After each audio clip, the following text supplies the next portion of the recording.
নমস্কার, Sabita MS lifestyle পরিবার থেকে সবাইকে স্বাগত। আজ নিয়ে আসলাম নিরামিষ ঝিঙে রেসিপি। আর আমি কিভাবে করব সেটাই আজ আমি তোমাদের সাথে শেয়ার করব। নিরামিষ দিনে আমাদের গৃহিণীদের সবার মাথায় একই চিন্তা, আজকে কি রান্না করব, তাই না? চলো তাহলে দেখে নেওয়া যাক। স্কিপ না করে পুরো ভিডিওটি দেখার অনুরোধ রইল। যারা নিরামিষ খান তাদের জন্য কিন্তু একদম উত্তম রেসিপি। প্রথমে ওভেনের উপরে ফ্রাই প্যান বসিয়ে দিয়ে দিলাম 2 টেবিল চামচ পরিমাণ সাদা তেল।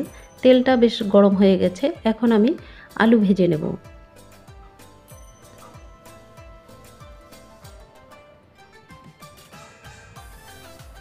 দিয়ে দিচ্ছি সামান্য পরিমাণে লবণ আর দিয়ে দিচ্ছি হলুদ গুঁড়ো। এখন আমি আলু লাল করে ভেজে নেব। অবশ্যই আলুটা ভালো করে ভেজে নিতে হবে, এতে আলুর যে কাঁচা গন্ধ সেটা আর থাকবে না।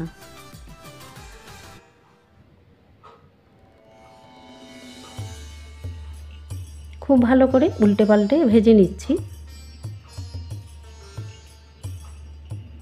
দেখো আলু কিন্তু আমি লাল করে ভেজে নিলাম। এখন আমি নামিয়ে নিচ্ছি। আর ফোড়নে দিয়ে দিচ্ছি শুকনো লঙ্কা, তেজপাতা আর দিয়ে দিচ্ছি 5 ফোড়ন।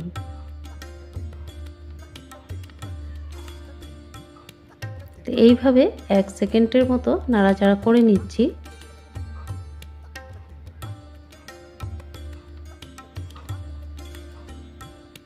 এখন আমি ভালো করে কেটে ধুয়ে পরিষ্কার করে নেওয়া ঝিঙ্গেগুলো দিয়ে দিচ্ছি। ঝিঙ্গে দেওয়ার পর এইভাবে 2-3 মিনিট আমি নাড়াচাড়া করে নেব।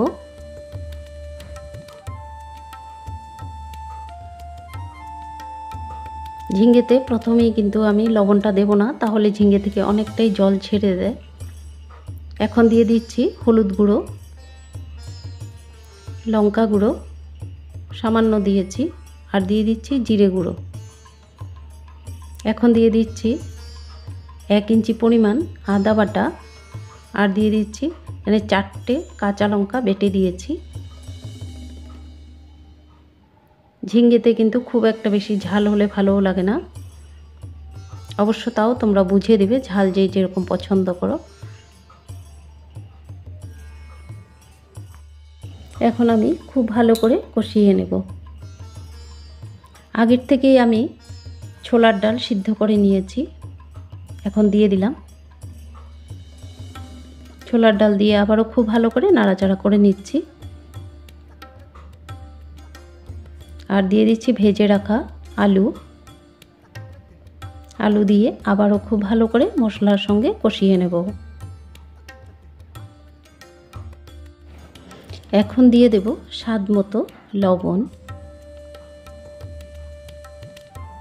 আগে দিলে অনেক সময় ঝিঙ্গে থেকে কিন্তু অনেকটাই জল ছেড়ে দিত, তার জন্য কিন্তু আমি পরে দিয়ে দিলাম।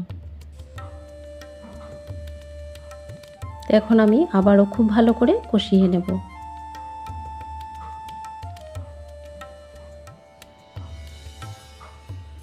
দেখো কষানো হয়ে গেছে। এখন দিয়ে দিলাম জল।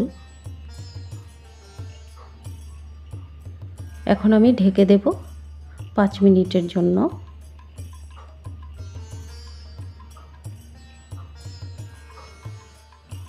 পাঁচ মিনিট পর আমি ফিরে আসলাম। দেখো আলু ডাল খুব ভালো করে সিদ্ধ হয়ে গেছে, ঝিঙ্গেটাও সিদ্ধ হয়েছে। এখন আমি গ্যাসের ফ্লেম অফ করে দেব। রান্নাটা কমপ্লিট হয়ে গেছে। এখন এইভাবে ঢেকে আরও 10 মিনিট আমি রেখে দেব। ভিডিওটি দেখে যদি ভালো লাগে অবশ্যই সাবস্ক্রাইব করে সঙ্গে থাকবে। সাবস্ক্রাইব করে রাখলে আমি যখন এই নতুন ভিডিও আপলোড দেব সঙ্গে সঙ্গে তোমাদের নোটিফিকেশনে পৌঁছে যাবে। আর ছোট্ট করে একটা লাইক দেওয়ার অনুরোধ রইল। 10 মিনিট পর আমি পরিবেশনের জন্য রেডি করে নিলাম। পুরো ভিডিও জুড়ে সঙ্গে থাকার জন্য অসংখ্য ধন্যবাদ। আজকের মতো রাখছি, আবার আসবো নতুন একটি ভিডিওর সঙ্গে। সবাই খুব ভালো থেকো, সুস্থ থেকো। নমস্কার।